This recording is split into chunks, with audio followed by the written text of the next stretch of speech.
सिद्धार्थ उस लाइब्रेरी को देखकर कुछ वक्त के लिए तो जैसे पूरी तरह से खो गया।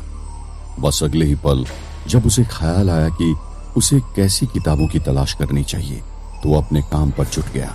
वहीं इतनी पुरानी लाइब्रेरी देखकर गौरी भी बहुत ज्यादा खुश हो गई थी, क्योंकि उसे तो अपने रिसर्च के लिए वहां बहुत कुछ मिल सकता था। और वो लाइब्रेरी भी अपने आप में एक एंटीक पीस थी। वहां हजारों पुरानी किताबें रखी हुई थी। सिद्धार्थ तो उसे देखकर कुछ पल के लिए अपने फिजिकल पेन को भी भूल गया। एक बात जिसे देखकर वो फिर से डिसअपॉइंटेड हुआ वो ये थी कि इधर उधर सब तरफ देखने पर भी उसके पेरेंट्स का कहीं भी कुछ अता पता नहीं लग पा रहा था। बुक्स, न्यूज़पेपर्स, मैन्युस्क्रिप्ट्स, मैप्स और ऐसे ही न जाने कितने कागजात वहां पर रखे हुए थे। इतने सालों से धूल खाती हुई ये किताबें अभी भी सही सलामत सिस्टमेटिक मैनर में जमी हुई थी। एक नजर में तो देखकर ऐसा लग रहा था जैसे उन किताबों का कोई अरेंजमेंट करता आ रहा होगा। तो क्या वहां पर कोई लाइब्रेरियन अब भी मौजूद था? वहां पर अलग अलग भाषाओं में लिखी हुई बहुत सारी किताबें दिखाई दे रही थी, लेकिन उन पर धूल इतनी ज्यादा जमी थी कि उनका नाम तक ठीक से नहीं दिख पा रहा था। लेकिन वो लाइब्रेरी एक हॉन्टेड लाइब्रेरी थी, जिसमें रखी किताबें को पढ़ पाना इतना आसान भी नहीं था।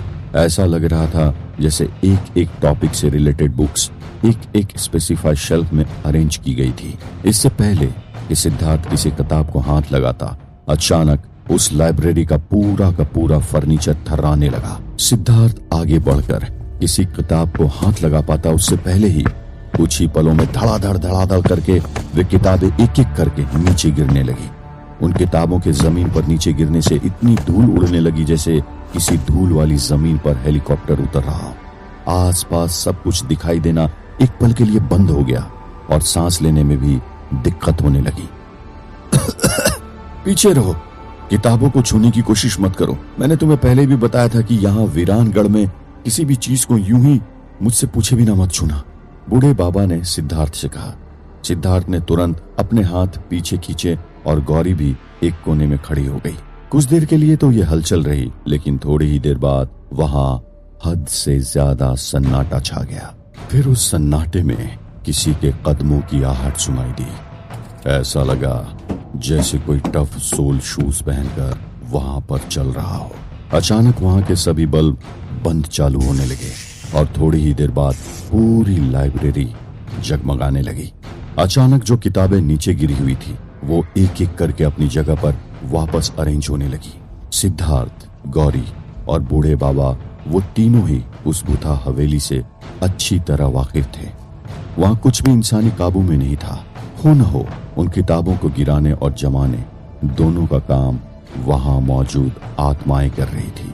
थोड़ी देर तक वे लोग वहां हो रही सारी हलचल को यूं ही देखते रहे।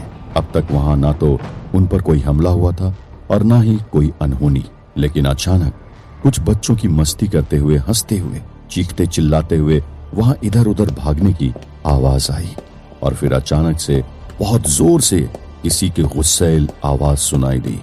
खामोश रहो, यहाँ पर बिल्कुल भी मस्ती बर्दाश्त नहीं की जाएगी। यहाँ कायदा ही सब कुछ है। उस आवाज के सुनाई देते ही वो बच्चों की मस्ती करने की आवाज बंद हो गई और फिर अचानक उन लोगों के दाएं तरफ रखे हुए एक टेबल के खिसकने की आवाज आई। थोड़ी ही देर में उसके आसपास चेयर्स अरेंज होने लगी।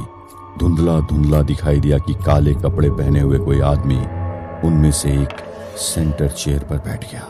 उन्होंने देखा चेयर्स के सामने बुक्स ओपन होने लगी। सिद्धार्थ से ये सब कुछ और ज्यादा देर तक देखा नहीं गया और वो दोबारा वहां से एक किताब को उठाने गया। उसे ऐसा लगा जैसे मानो उसे एकदम से बिजली का करंट लग गया हो। सिद्धार्थ समझ गया कि वहां के भूत आसानी से उन किताबों को छूने नहीं देंगे। इस दौरान न जाने कहां से एक कबूतर उड़कर आया और उस टेबल पर खुली हुई किताबों में से एक किताब के पास जाकर बैठ गया। सिद्धार्थ इस बात को जानता था कि वो कबूतर कुछ न कुछ हिंट देने के लिए ही बैठा था, लेकिन किसी भी चीज को छूने से पहले उसने एक टोटका अपनाने को सोचा, जो कि उसने एक किताब में पहले पढ़ा था। उसने हींग और कपूर को जलाकर वहां की नेगेटिविटी को दूर करने की कोशिश की। जैसे ही सिद्धार्थ ने ऐसा करना शुरू किया, ऐसा लगने लगा जैसे वहां ताजी हवा आने लगी।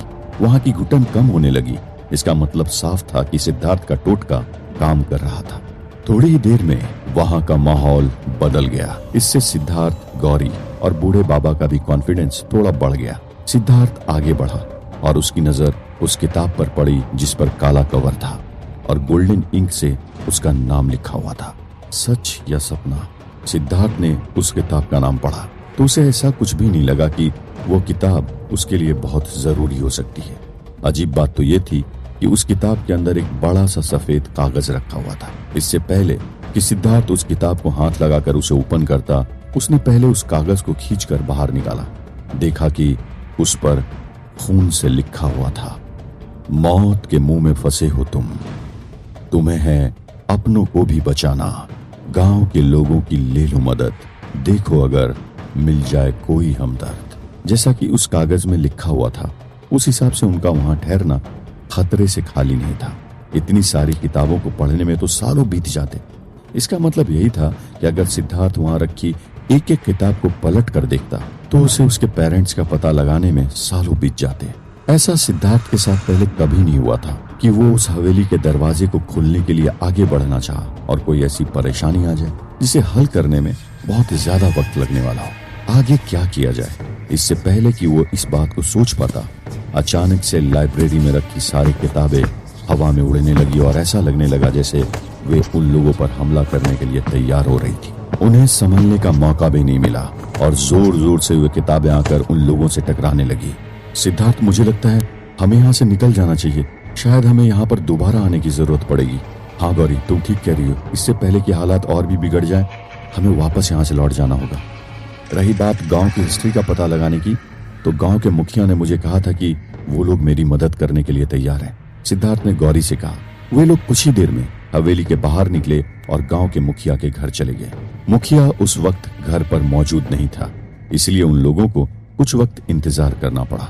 वहां सिद्धार्थ को एक बूढ़ी औरत मिली जिसने सिद्धार्थ से कहा, बेटा तुम जो कुछ कर रहे हो बहुत अच्छा, लेकिन हम लोगों को इस अभिशाप के बीच ही जीना पड़ेगा। तुम्हारे कुछ भी करने से बस हम लोगों की परेशानियां और ज्यादा बढ़ेगी, कम नहीं होगी। सिद्धार्थ जब उस बूढ़ी औरत से सारी बातें कर रहा था, उसी बीच गांव के मुखिया वापस लौट कर आ गए। जब वो वहां पर आए तो वो अकेले नहीं थे, बल्कि उनके साथ गांव के कुछ और भी लोग थे। सिद्धार्थ ने उनसे कहा कि बताइए कि आप वीरानगढ़ के इतिहास के और हवेली के शैतान के बारे में मुझे क्या बता सकते हैं। इस बात को सुनने के बाद मुखिया और गांव के बाकी सभी लोग एक दूसरे की तरफ देखने लगे। जब जब सिद्धार्थ उन लोगों से गांव और शैतान का जिक्र करता था तो उनके चेहरे पर 12 बज जाया करते थे। ऐसा है कि गांव के इतिहास के बारे में हम लोग बहुत कुछ ज्यादा नहीं जानते, लेकिन हमने तो बस अपने बुजुर्गों से सुना है कि इस गांव को किसी शैतान का श्राप है। बहुत सारे लोग हैं जो अलग अलग कहानियां सुनाया करते हैं, कोई कुछ कहता है तो कोई कुछ और कहता है। मुखिया ने सिद्धार्थ से कहा। मुखिया ने सिद्धार्थ को यह भी बताया कि पुराने लोग कहा करते थे हवेली में किसी कमरे में बहुत पहले एक कत्लेआम हुआ था। गांव की कहानी इतनी पुरानी है कि उनके दादा परदादा को भी ठीक तरह से कुछ पता नहीं था। ऐसा कुछ तो सिद्धार्थ ने पहले भी सुन रखा था कि लगभग 800 साल पहले वहां पर ऐसा कुछ हुआ था, लेकिन इससे ज्यादा कोई कुछ बताने को तैयार नहीं था। पर किसी ने कहा कि जो भी गांव के बारे में कुछ भी बताने की कोशिश करेगा वो जिंदा नहीं बचेगा। सिद्धार्थ ने एक एक करके लगभग 10-15 लोगों से शैतान के बारे में जानने की कोशिश की, लेकिन इस सब का कोई नतीजा नहीं निकला। हिम्मत नहीं थी कि वो उस शैतान के गुस्से को और बढ़ाने की जरूरत करे, लेकिन वो ये भी जानता था कि हाथ पर हाथ रखे खामोश बैठ जाने से कुछ भी नहीं होने वाला था। उसे कुछ न कुछ तो करना ही था। उसने गांव के बाकी बचे लोगों से कुछ जानने की कोशिश की। तब एक अधेड़ उम्र के आदमी ने उसे बताया कि शायद बात कुछ ऐसी थी कि 2 ताकतवर परिवारों की आपसी लड़ाई के कारण सैकड़ों साल पहले गांव में बहुत ज्यादा खून खराबा हुआ था और शायद इन सब बातों का ही ताल्लुक वीरानगढ़ की बर्बादी से है। अब तक सिद्धार्थ को कोई भी ऐसी ठीक ठाक जानकारी नहीं मिल पाई थी और लाइब्रेरी को ठीक से इस्तेमाल नहीं कर सका था क्योंकि वो पहले से ही ज्यादा घायल था। इसलिए उसने फैसला किया कि वो एक दिन आराम करेगा। सिद्धार्थ अपने साथियों के साथ गेस्ट हाउस वापस लौट गया। बहुत दिनों बाद वो दोबारा लौटकर रात में हवेली नहीं गया और ना ही उसे कोई नई पजल मिली। वो लाइब्रेरी और वहां रखी किताबों के बारे में सोच रहा है। ऐसे ही खाते पीते और आराम करते रात हो गई क्योंकि दूसरे दिन सिद्धार्थ हवेली में जाने से अपने आप को नहीं रोक सकता था।